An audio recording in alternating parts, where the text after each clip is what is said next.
Today we got 10 S-Class Heroes Stop Movie Galactus.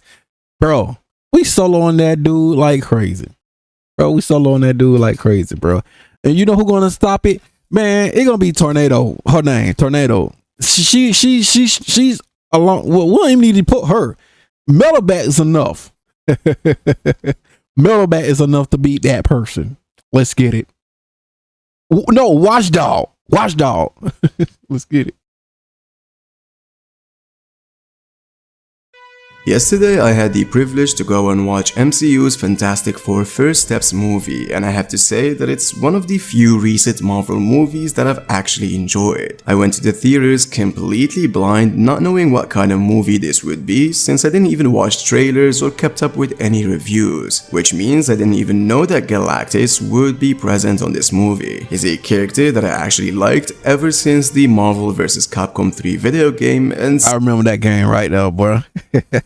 seeing that the plot generally revolves around him was actually... See, I see people complaining. Some people complaining because, you know, Galactus supposed to be big, but in the movie, I guess they ain't made him big, but I don't... a pleasant surprise. You know, people are going to pick on certain things. Find something to complain about. Bro ain't getting paid. Okay. The One Punch Man fan in me was wondering the whole time, can the S-Class heroes survive this calamity? We're going to find out in this video, but first you'd need to proceed with cautious, since obviously this video is going to include heavy spoilers regarding this movie. This is not a review, but there may be stuff even power scaling wise you do not want to know about until you watch the full movie. So as I said, be wary of spoilers. One other thing I want to say to avoid confusion is that this video is going to be tackling Galactus from the Marvel Cinematic Universe and not from the comics continuities. And with all of this being said, the Marvel Cinematic Universe. See, in the comments and stuff, he eating Earth, he eating like planets and stuff. But in the but in the movie, he supposed to be. I was expecting he supposed to be bigger, bro. Like, dude just can easily eat planet Earth, bro, and just let it be. But you know, whatever. And not from the comics continuities. And with all of this being said, if you like these types of content, make sure to devour the subscribe button and the notification bell for more of these One Punch Man videos. Thank you. Now, before we start power scaling the characters, it's very important to have knowledge on what happened in the movie, see what the S-Class heroes has to deal with, and set a scenario for this particular fight. The first half of the movie, the female Silver Surfer descends to Earth to inform the planet's mightiest heroes, which in that universe it's the Fantastic Four, that their planet's fate is already sealed, bound to be devoured by an entity called Galactus. But instead of just waiting for him to arrive, they decided to travel to space to talk to him and hopefully negotiate. But Galactus unfortunately just asked for a much higher price, which is Reed's and Sue's son, Franklin Reed. So the four obviously refuses, forced to flee from Galactus and Surfer, going back to Earth a month later. But here's the thing, when they go back, they had no answers. They were just waiting for this inevitable fate to arrive until Reed had this crazy idea of literally teleporting the whole planet into a different side in this universe, all in the hopes to hide from Galactus. The whole plan, as good as it is, flawed because of the Silver Surfer, so Reed after decided to use his son as a bait to let Galactus approach a single point to teleport him to a different side of this universe instead of teleporting the entire planet. Now, this is exactly where we're going to change things to fit the movie's narrative. Prior to all of these events, we've seen in the first part of the movie that Reed believes that there is a way to travel to other dimensions. With this in mind, he started thinking, okay, what if I can crack the code to open a dimensional portal in the hopes of gathering help from a different universe, which is what and then that way he meet up with One Punch Man characters. I feel like is going to happen in Avengers Doomsday. So instead of going to Earth 616 or 19999, they actually go to One Punch Man's universe and ask the S-Class heroes to help defeat Galactus. No, say Tom. The plan would be the same for reasons I'll be discussing later, which is teleporting Galactus forcibly to a different edge of this universe. The Fantastic Four would not be doing the fighting, but instead they'd focus on protecting Franklin, and the S-Class heroes would have to do most of the heavy lifting. So how would this go? You see, usually when it comes to the MCU verse, you can pretty much scale everybody to determine how strong they are. At the end of the day, there exist up to 37 movies of the same verse with countless feats and statements. However, these new characters actually only scale to each other, since this movie takes place on Earth 828, completely separate from any other verse. Which means that, for example, characters like Thanos and Galactus or the Fantastic Four and the Avengers don't really scale to each other until future movies are released, completely forcing us to use the movie as the only source of information that we have. So we know for sure that since the female Silver Surfer's powers were granted by Galactus, paired with the fact that he commands her to do whatever he wants, he definitely scales above her in so many ways. The Silver Surfer was able to chase an FTL ship made by Reed in space and dodge a beam at the same time, suggesting she has both faster than light travel and reaction speed. But in my opinion, it's very unknown if the wormhole is what allowed them to achieve faster than light speeds, or achieving faster than light speeds created a wormhole. I do not remember any statements regarding the matter, so if there was any, please make sure to tell me in the comment. She also resisted being stuck in a black hole that Reed named as a neutron star, which is a feat that requires kinetic energy around 40 gigatons of TNT, which is island level. You could even get Galactus to levels much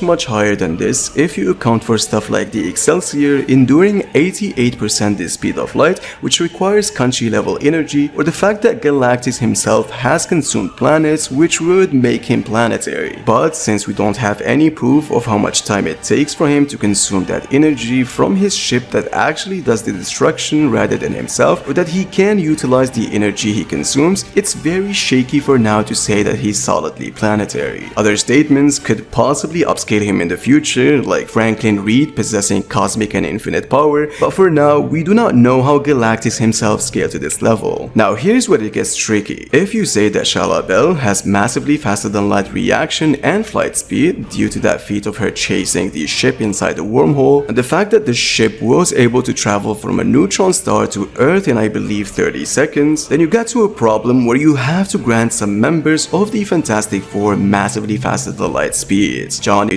was able to keep up with massively faster than light speeds. Johnny, in multiple occasions, was able to keep up with Silver Surfer and even tag her during the fight, and the Thing was able to attack her when she was chasing or escaping from Johnny. However, since it was extremely difficult to achieve 88% the speed of light in space while getting chased by Shala Bell, then it's safe to assume that they can only access these ridiculous millions of times the speed of light using the wormhole that effect creates, which means Galactus in terms of strength would be above island to country level via feats, planetary via assumptions, and much higher via potential. And in terms of speed, he'd be realistically relativistic plus for scaling above Shala Bell, keeping up with 88%. They had to do him like down bad. The speed of light. And with all of this being said, can the S-Class heroes stop him from taking the child and by extension devour the planet?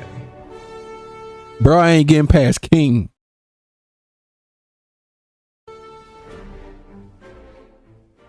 Now, the purpose of this video is to find out if the S-Class heroes can stop Galactus, not defeat him. They just have to push him towards the portal to toss him to a different side in this universe. That's all they need to do. Then, if that's the case, then, hey, yo, Tank Top Master. Tank Top Master. However, I'd still imagine Tatsumaki believing it's metal bag.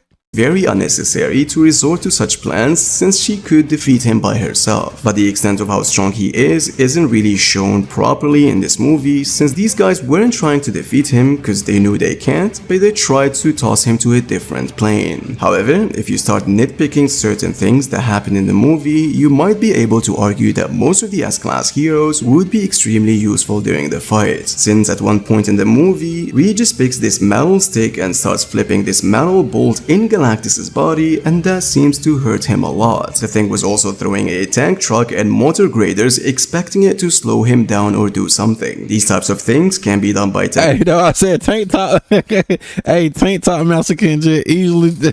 That's crazy. Top Master, where instead of throwing trucks, he'll throw an entire building at Galactus. Tank Top Master is enough to throw him in another dimension.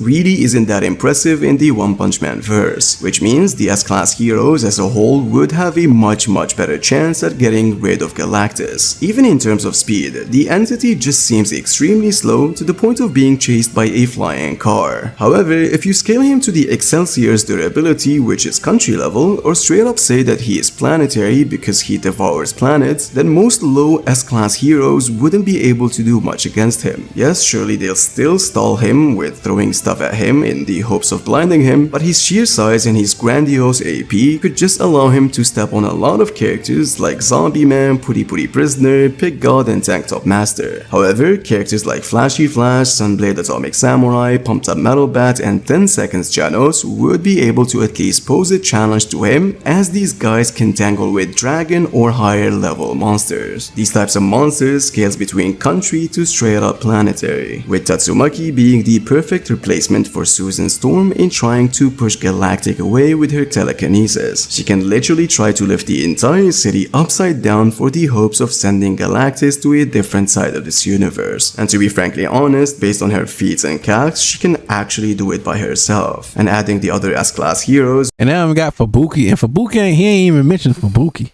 would just be an overkill. So at the end of the day, if you approach this realistically based on what happened at the end of the movie, the S-Class heroes would be able to overwhelm and successfully get rid of Galactus. And if you assume that Galactus is planetary, then there is still a number of heroes that can still fight, with Tatsumaki still having the ability to push him away. That's obviously without accounting for Metal Bat, who could deploy a whole army of enhanced robots to help him get rid of Galactus. And let's say all of these guys are still not enough, then you can count on Blast to teleport him away without— Oh, and Blast also got his friends too.